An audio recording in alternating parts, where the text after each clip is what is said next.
We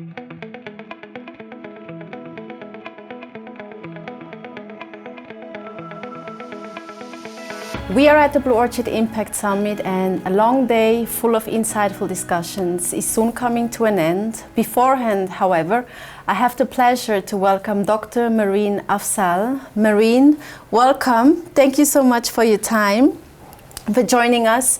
You are an adjunct professor at Columbia University, and looking at your academic background and research focus on climate change, human mobility, and human rights, can you please share with us how climate change and human rights intersect?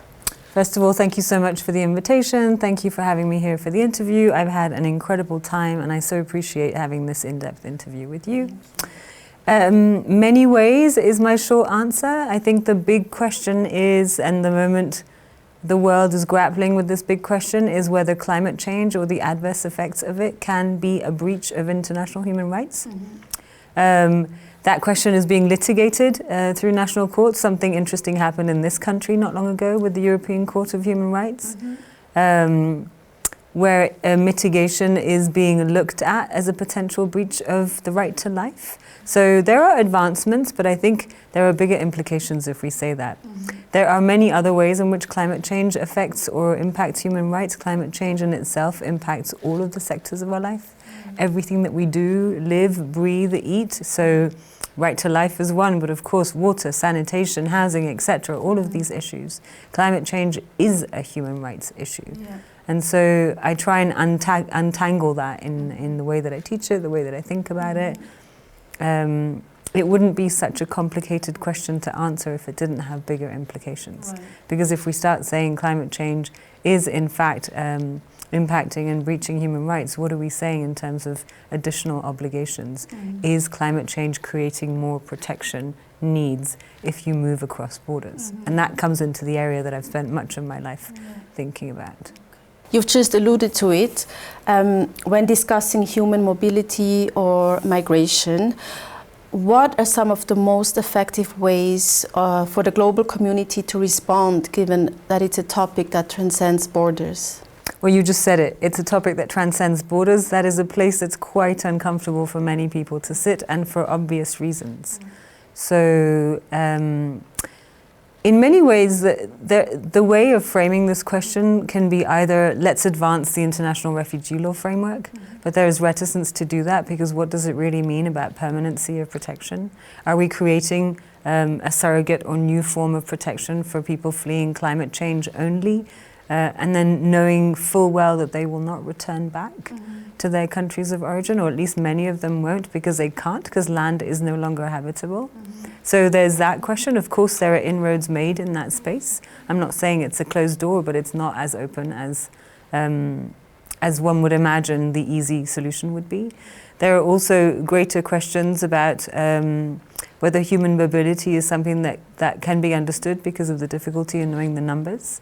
I talked earlier when I was presenting is that we get lost in the details of which models to follow, what truths to follow, what is causal, what is not causal.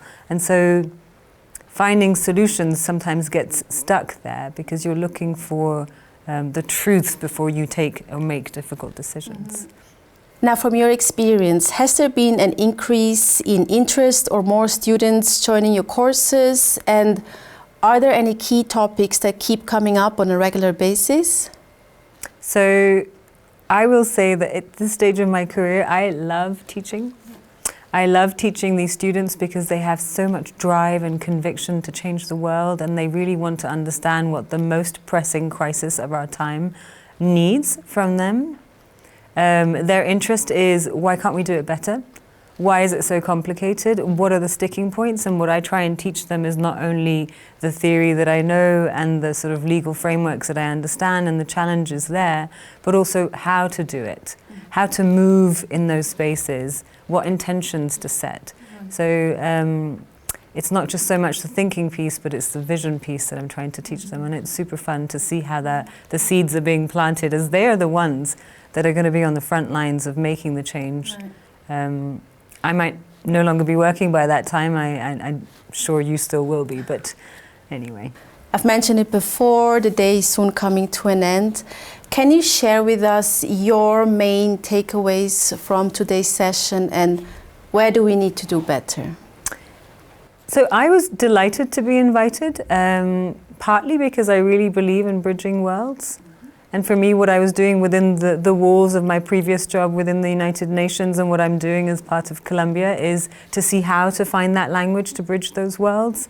It was nice to sit within the private sector sphere to look at how ethics plays a part in finance, whether it does, how it does, and I know that impact investment is this area where that dance is taking place very fully.